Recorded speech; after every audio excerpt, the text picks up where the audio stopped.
The canyon held its breath.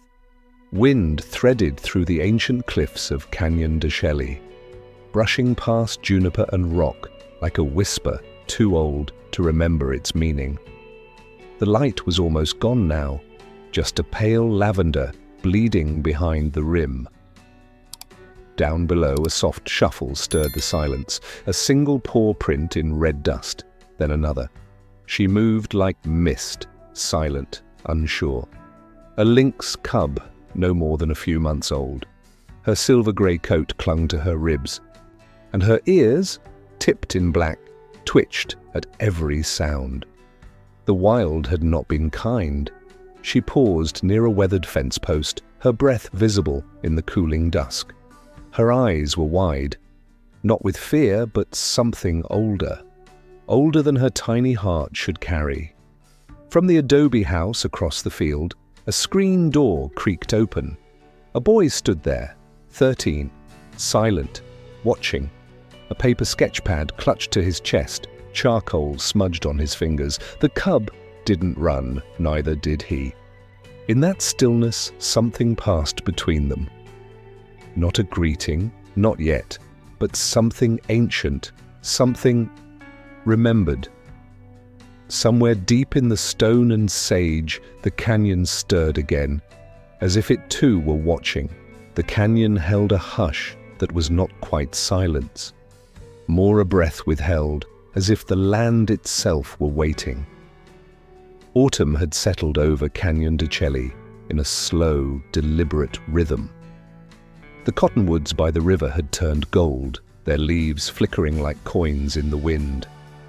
Cold had crept into the mornings, biting at bare skin before sunrise, retreating reluctantly by midday. In this season, even the stones seemed quiet. Miriam Yazzie moved through the cold air as if walking through memory. Her wool shawl, woven in deep purples and earth-toned reds, wrapped tightly around her shoulders. She had made it in the winter after Ethan died. The colors had meaning: shadow, protection, grief, and the thin thread of hope. She wore it most mornings now, though she never said why. It had simply become part of her. She stood beside the corral gate, one hand resting on the weathered post, eyes distant. The sheep were quiet this morning, still bedded down in the far corner. Even the wind seemed reluctant to stir. Her gaze drifted toward the canyon rim in the distance, where the cliffs caught the first soft streaks of gold. Somewhere out there, her son had been buried by time. Not in body, his remains had never come home, but in spirit. 2 years had passed since the accident in Albuquerque. Ethan, her eldest, the one who had always wanted to see the world beyond the canyon, had never made it home from college that winter. A patch of black ice, an overturned bus, a name read out on the radio before the official call came. She'd felt the moment in her chest before the words ever reached her ears. Something in her life had snapped, clean as bone. Now only Lucas remained. He was 13, but moved with the silence of someone older. Grief had chiseled him into something quieter, sharper. He didn't laugh anymore, rarely spoke unless spoken to. But he sketched, obsessively, endlessly. Bits of fur, the curve of an ear, talons, eyes, pages and pages, as if by drawing the animals of the canyon, he could somehow summon something back, or keep something from leaving. That morning, he sat near the hearth with his knees drawn to his chest, sketchpad balanced delicately. The fire hadn't yet warmed the room. Miriam placed a cup of cedar tea near him, not speaking. He gave a faint nod, eyes fixed to the page. Later, after the chores, he walked the narrow trail behind their home, the one that wound toward the high ledges where the hawks nested. He didn't tell her he was going, but she saw him from the kitchen window, his silhouette familiar, even as it grew thinner by the month. The trail was dusted with old snow, packed thin by wind. Juniper trees rose like old guardians, their roots knotted and patient. Lucas stopped beneath one and sat with his back to the bark, sketchpad resting against his thigh. He watched the way the light shifted against the rock, tracing it with quick, practiced lines. He didn't know why he looked up when he did. There had been no sound, no rustle, only a feeling sudden and sharp, like being watched, but not threatened. Across the slope, not 20 yards away, something moved, a shimmer of grey fur against the pale rock, a shape that should not have been there. The lynx cub was so still he almost mistook it for stone. It sat low to the ground, ears high, eyes fixed. Lucas froze. It was no bobcat. The cub's face was rounder, cheeks wide. Its ears bore long, dark tufts, like paintbrushes dipped in ink. The eyes, gold and heavy-lidded, stared at him without fear. He didn't move. He only blinked, slowly, remembering something he'd once read. That, in animal language, a slow blink, was peace, trust. The lynx blinked back, and then, in a blink, it was gone, melting into the brush with a grace that felt like vanishing. Lucas sat unmoving for a long time. When he finally looked down at his page, he found he had drawn nothing. The pencil in his hand felt unfamiliar, like it belonged to someone else. Back home, he washed his hands in silence. His fingertips smelled of cold rock and juniper. Miriam glanced at him from the stove. She wanted to ask, but didn't. Something had changed. She felt it in the way he breathed, the way he placed his cup on the table with quiet intention. That evening, after dinner, she found him by the window. He was sketching again, but differently this time. Slower, less mechanical. "What is it?" she asked gently. He turned the page toward her. The lines were faint, still forming. But she recognized the shape, the slope of the back, the tufted ears, the strange, wild sadness in the eyes. "That's not from memory," she said. Lucas nodded. "I saw her." Miriam's breath caught. "You're sure it was a lynx?" He nodded again. "Near the Hawk Cliffs?" She wrapped her shawl tighter. "They don't usually come this close." "She did." Miriam watched him for a moment. There was a light in his face she hadn't seen in months. Not joy, not yet, but attention, curiosity, something stirring. Outside, the canyon wind picked up slightly. It moved across the land like an old story waking from sleep. The morning had that strange hush only deep canyons seemed to know. A silence that wasn't empty, but listening. Lucas walked the upper ridge trail alone, boots crunching softly through the thin crust of frozen dust. The air nipped at his cheeks. Down in the canyon, a ribbon of pale fog curled along the river like breath.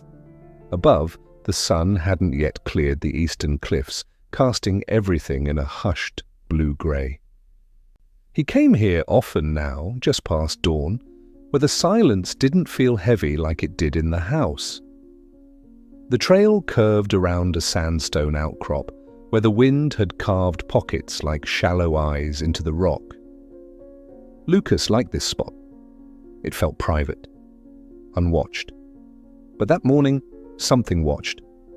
He felt it before he saw it. That static buzz down the spine, that pause in the wind.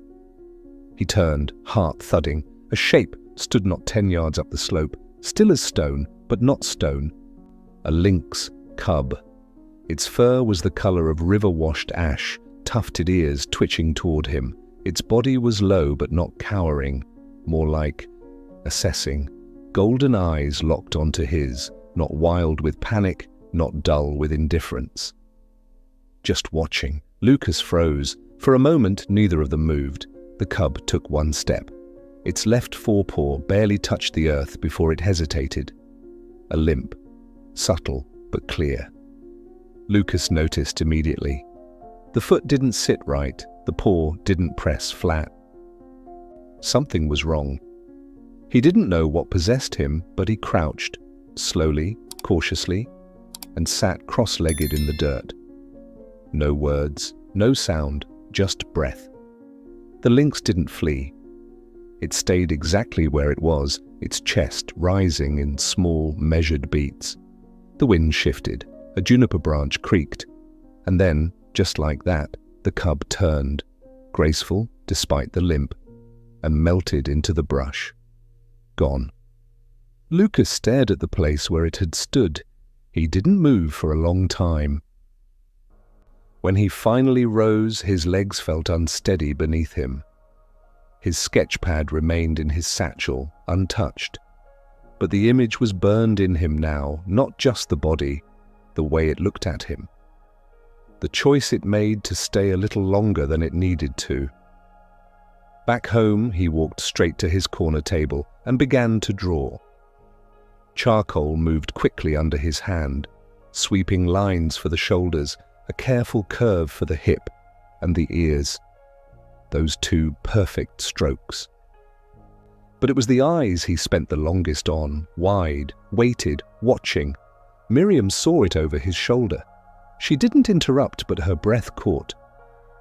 "That's not a bobcat," she said softly. Lucas shook his head. "Lynx." "Here?" "I saw her." He didn't look up. His hand didn't stop moving. "Alone?" He hesitated, charcoal hovering above the page. She limped. Miriam said nothing. The room felt smaller, warmer. She left a bowl of pignon stew near his elbow and quietly stepped away.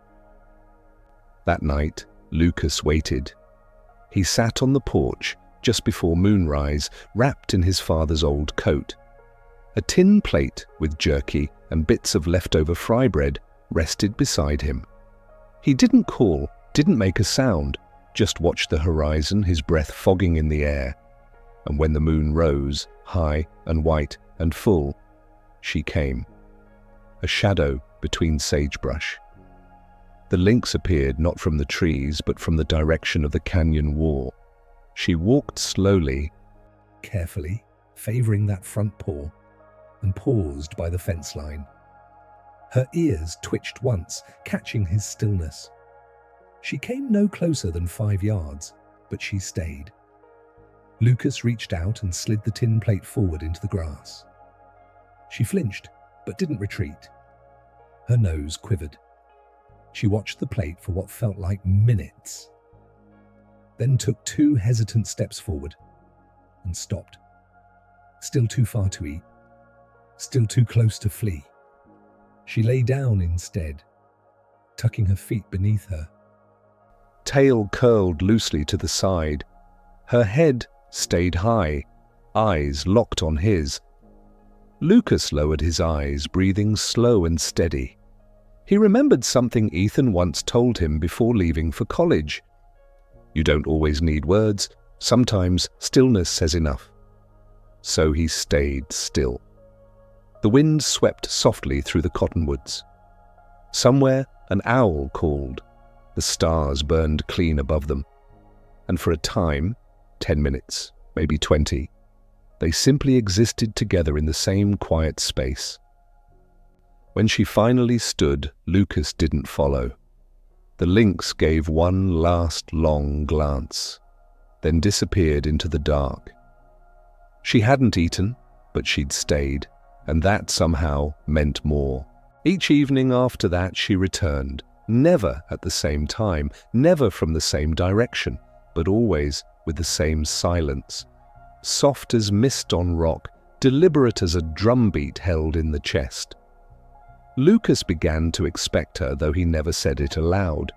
That first week, he waited at the edge of the field as the light slipped behind the red cliffs. No food this time, just stillness, just presence. And she came. She kept her distance. 12 steps, then 10. Some nights she stood only a few feet from him, close enough that he could see the darker ring of fur beneath her left eye, a shadow mark, almost like a teardrop. He gave her no name. Names belonged to pets, and she was not that. She was wild, though she now existed in the delicate space between the canyon and the kitchen, between instinct and ritual. Each visit became a thread, small and near invisible, but tightening with repetition. Lucas began to leave things behind for her. A bit of venison when Miriam cooked stew. Once, the soft remains of a blue blanket Ethan had slept with as a child, just left near the tree where the lynx often passed. The next morning, he found a single piece of that blue fabric tucked into the brush, torn but not shredded, not rejected. He told no one. Miriam watched it unfold quietly. She never questioned why her son now rose earlier, why he swept the porch with more care, or why there were paw prints near the laundry line. She only noticed that he had begun to hum again, softly, tunelessly, while sharpening his charcoal. One afternoon, as they shelled corn by the hearth, Miriam spoke without looking up. "You still see her?" Lucas nodded. "She limps still?" He hesitated. "Less now." Miriam's hands stilled. "It's healing then." Lucas didn't answer, but his silence wasn't the same kind anymore. That week, he began sketching her in motion. At first, just outlines. Stalking, crouching, resting. But then the drawings shifted. He began to sketch her, not as a creature of the canyon, but as part of the space around the house. Curled beneath the porch stairs. Paused at the chicken coop, looking not hungrily, but curiously. In one sketch, she was lying beside his boots. In another, she was watching the loom from the doorway. Miriam saw those. She said nothing. But that night, she lit a cedar bundle before bed and whispered a prayer beneath her breath. Something about guidance. About return, about letting go. One evening, just as the horizon turned pink and lavender, the lynx did something she had never done. She approached the porch. Lucas was already seated there, legs folded, sketchbook closed. He watched as she padded across the open field, her limp barely noticeable now. She paused once near the stacked firewood. Her ears turned, her nose lifted. Then slowly, she stepped onto the first stair. One paw, then another. Lucas held his breath. She stopped 2 steps below him. Her face was even with his knees. He didn't move, didn't blink. Her breath was visible in the dusk, small clouds escaping her nose, vanishing like secrets. Then, almost imperceptibly, she lowered herself into a crouch. She lay there, chin resting on her front paws, ears still high. Lucas, heart thudding, reached out slowly, only inches. Not to touch, but to be closer. The lynx didn't flinch. A cricket chirped. Inside the house, the kettle began to sing. And still, they stayed. The next morning, there were claw marks on the porch rail. Not destructive, but casual. The way cats will stretch against something they're learning to trust. That day, Miriam left a small dish of water near the steps. She didn't say it was for the lynx, just said, "It's dry these nights. Something might come thirsty." Lucas understood. The bond became ritual, not ownership, not dependence, just presence. One night, it rained, hard and sudden.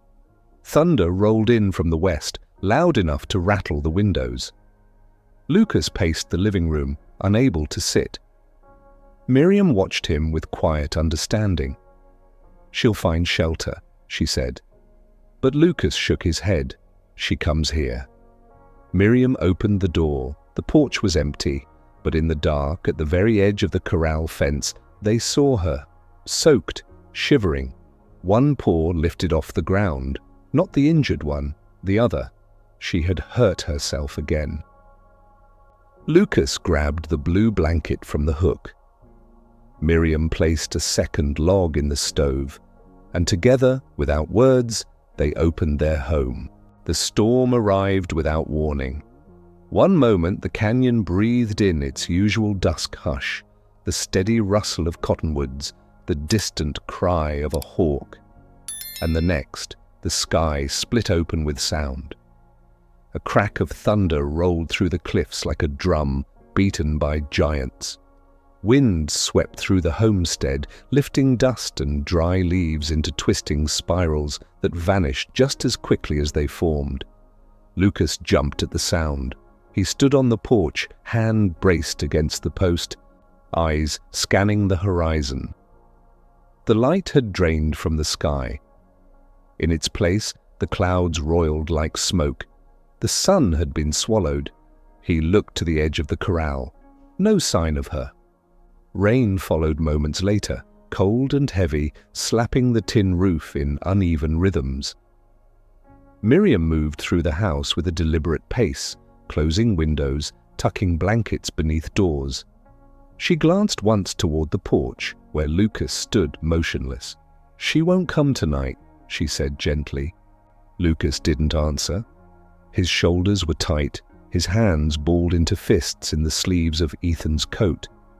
His gaze stayed fixed on the tree line where the lynx sometimes waited. By midnight, the storm was in full fury. Lightning danced behind the cliffs, lighting them from within, revealing their raw, bone-like edges in flashing intervals.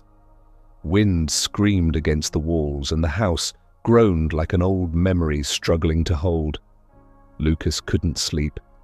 He paced, drew, sat on the floor beside the fireplace and stared at the logs glowing orange, trying to quiet the rising panic in his chest.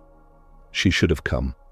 Every night, for 10 nights straight, even when she limped, even when her fur was wet with frost, even when there was nothing to eat but silence. Why not tonight? Was she caught in the flash flood? Had she fallen again, this time alone? Had the storm finally claimed something else he couldn't protect? He rose quietly and opened the front door. Rain still fell, but softer now, a steady weeping over the earth. Wind had slowed to a whisper. He stepped outside, water immediately soaking through his socks. The yard was a mess of broken twigs and scattered straw. The corral gate hung open, swinging slightly. The field glistened under cloud-muted moonlight. He walked slowly, scanning every bush, every rock. No paw prints. Only the marks left by water rushing through sand. Back inside, he stripped off his wet clothes and sat in silence. His sketchbook lay open on the table, a half-finished drawing of the lynx, eyes wide, ears alert. He turned the page, picked up the charcoal, but his hands didn't move. Instead, his eyes filled. The tears came slowly, as if his body had forgotten how to make them. One drop at a time, no sound. He hadn't cried since Ethan, not when they lowered the empty box, not when his mother stopped wearing her turquoise jewelry, not even when he found Ethan's half-filled sketchbook and realized his brother would never finish the drawings. But now, over a wild thing he didn't even name, he broke. Miriam found him there. She didn't speak, only wrapped the blue blanket around his shoulders and sat beside him. The clock ticked. Rain tapped the window like a gentle reminder that time was still moving. In the early hours, as the sky began to shift from coal to ash, Miriam stood and walked to the porch. The world was washed clean.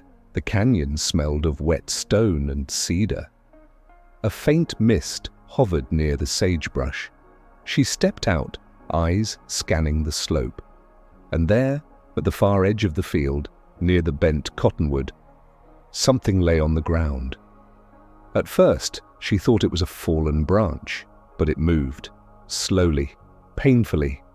She didn't call out, only turned and whispered, "Lucas!" He was at her side in seconds. Together, they crossed the muddy earth. The lynx lay curled in a shallow hollow, her body trembling. Her fur was soaked, streaked with mud and blood. One hind leg stuck out at an unnatural angle, Her eyes were half-lidded, unfocused. She didn't move when they approached. Lucas dropped to his knees beside her. The cold seeped through his jeans, but he didn't care. "Hey," he whispered. "Hey, it's okay." The lynx's ears twitched weakly. Her eyes fluttered open. Recognition. Lucas reached out, hand trembling. He touched her side lightly, felt her chest rise beneath his palm. She was alive. Broken, but alive. Miriam knelt beside them and placed a hand on Lucas's shoulder. She came back. Lucas nodded, tears already blurring the morning. She came home. They brought her inside without thinking. Miriam laid out an old woven mat by the wood stove, one Ethan had once used for napping after long afternoons herding sheep. And Lucas placed the lynx there, cradling her hindquarters with care. She didn't resist, only gave a faint, rasping chirp that trembled in her throat like dry leaves. Her breathing was shallow. Each rise and fall of her chest felt borrowed. Her eyes blinked in slow motion, one at a time. Lucas sat beside her. He barely noticed his mud-streaked arms or the blood on his coat. His whole focus was narrowed to the twitch of her ear, the beat of her ribs. "We need to do something," he said hoarsely. Miriam knelt on the other side of the mat, her hands moving automatically, tucking a folded towel under the cub's twisted leg, checking for warmth behind her ears. "There's no vet in Chinle," she murmured. "Not for something like this." Lucas looked at her. "Then who?" Miriam didn't answer right away. She stroked the lynx's flank once, gently. "There's a man who lives near Window Rock," she said at last. "Used to work with wild cats, rescues sometimes. He owed your father a favor." Lucas's eyes flickered. "Can we call him?" "No phone, we'll have to drive." Outside, the canyon was still soaked, the roads half washed with silt. But Miriam didn't hesitate. She moved with the clarity of someone acting from instinct, not hope, not duty, just knowing. While she gathered supplies, Lucas stayed with the lynx.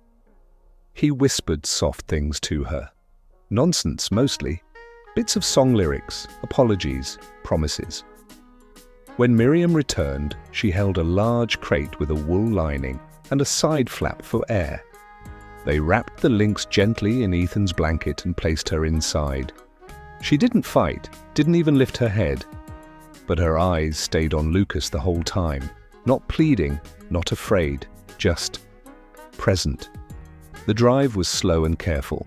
Miriam's old truck grumbled through the canyon's slick paths, wipers thumping rhythmically. Lucas sat in the back beside the crate, one hand pressed against the side so she could feel him. By the time they reached the man's house, a low adobe framed by cedar posts, the sky was paling. The door opened before they knocked. He was in his 70s, grey braid to his waist, boots caked in clay. He looked at the crate, then at Miriam, and nodded. "Bring her!" Inside, the house smelled of sage and rawhide, a single cot, a wood stove, and shelves lined with feathers, bones, and books. The man, Ben Yazzie, a distant cousin, set the crate down by the hearth. "She won't fight you," Lucas said quietly. "She knows." Ben opened the crate slowly. The lynx stirred, her ears flattening slightly at the unfamiliar scent. But she didn't growl. When Ben reached for her, she let him. "She's young," he murmured, "but not wild in the way most are." "She chose us," Lucas whispered. Ben glanced at him. "Or you chose each other." The examination was quick, methodical.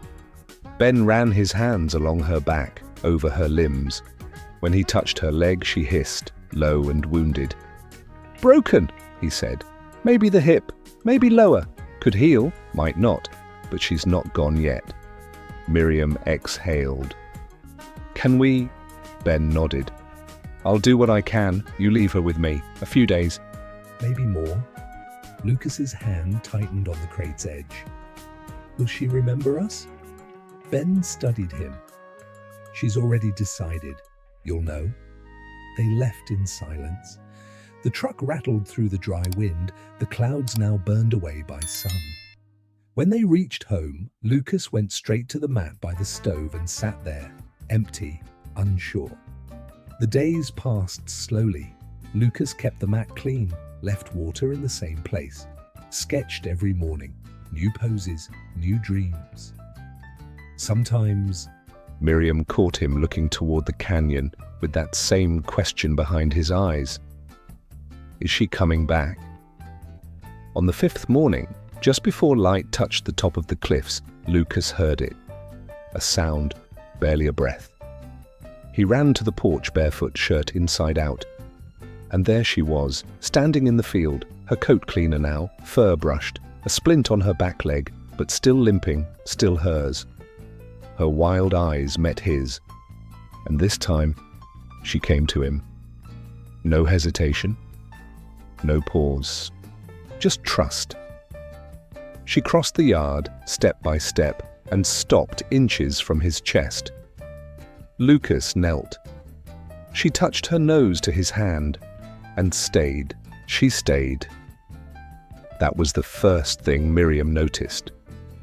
Not that the lynx had returned, that had been its own miracle, but that she hadn't left again. Days passed, then a week, and still, every morning, Lucas would find her curled beneath the cottonwood, or resting by the porch steps, her eyes half-lidded, ears flicking at flies, as if she belonged to the rhythm of the place. She never tried to enter the house, never scratched at doors or begged for food.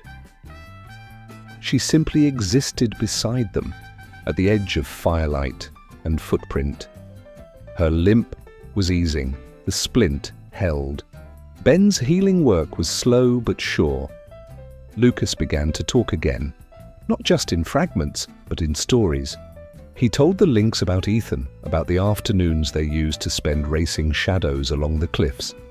He spoke about the hawks, the rocks shaped like sleeping giants, the silence that had once swallowed his voice. She listened the way only wild things do, with her body, not her ears. Miriam watched it all from a gentle distance. Then came the green truck. Lucas was pulling weeds near the edge of the garden when the vehicle rolled in, tires kicking up dust. Two men stepped out, New Mexico Wildlife Services. Their shirts bore badges, clipboards. One held a camera. They approached slowly, voices calm, rehearsed. "We got a report," said the taller one. "Someone saw a lynx cub in a residential yard. Could be dangerous." Lucas stood, dirt stained his palms. The lynx, hearing the unfamiliar cadence, rose from her patch of sun near the shed. She didn't flee, but she stayed back, body taut, watching. "She's not dangerous," Lucas said quietly. The men exchanged a glance. "We understand your attachment," the other began, "but if she's been injured and nursed by humans, it can alter her instincts. That can put both you and her at risk." "She chose to come back," Miriam said, stepping from the porch. Her voice was firm but steady. "We didn't lure her, didn't trap her. She returns because she wants to." "That's not always enough," the first officer said. "We've seen cases where a wild cat became too comfortable. They get hurt, or someone gets hurt." Lucas looked at them, then at the lynx. She was closer now, 5 yards behind him, watching with those unblinking golden eyes. "She's not tame," he said. "She's not a pet, but she's not wild in the same way anymore either." A silence hung heavy between them. Then the lynx moved. She walked forward, slowly, carefully, limping still but with purpose. Lucas didn't move. She stopped at his side, her shoulder brushing his leg. Her eyes never left the men. Neither did Lucas's. The shorter officer took a cautious step back. "Well," he murmured, "that's something." The taller man stared for a long moment, then nodded. "She doesn't look scared of you." and she should be if you'd mistreated her." "We haven't," Miriam said. "We believe you," the officer replied. "But this can't be permanent. The laws—" "She's free to leave," Lucas interrupted. "Every night she could disappear back into the canyon, but she doesn't." The officers walked the property, took notes, asked a few more questions. When they left, they carried no animal with them, only uncertainty. "If she stays out of town," one said before climbing into the truck, "there'll be no reason to intervene." Then they were gone. That evening, as the sky melted into streaks of orange and blue, Lucas found the lynx lying near the woodpile. He sat beside her, his hands resting in the dust. She looked at him once, blinked slowly, then rested her head on her paws. He whispered, "You stayed." And it didn't feel like victory, it felt like grace. He pulled out a fresh page and began to sketch. Not her body this time, not her eyes, but her movement. Slow, quiet, choosing. A shape returning, not because it was forced, but because it remembered warmth. He would draw this one for Ethan, for the boy who had never made it back, and for himself, who finally had. Snow came early that year. A thin blanket dusted the canyon rim, softening the edges of stone and fence. The air turned brittle with frost, and the cottonwoods stood bare, their golden leaves now part of the earth. Lucas stepped outside with his sketchpad tucked under one arm. His breath clouded in the morning stillness. She was there, as always, waiting near the base of the juniper tree.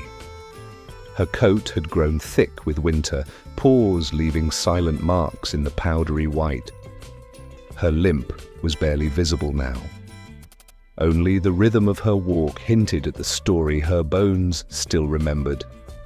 He knelt beside her, pressing one hand into the snow. She leaned forward, touching her nose to his wrist. A greeting, a ritual. Behind them, the house glowed warm with firelight. Miriam moved inside, but her silhouette weaving at the loom, as steady as the canyon itself.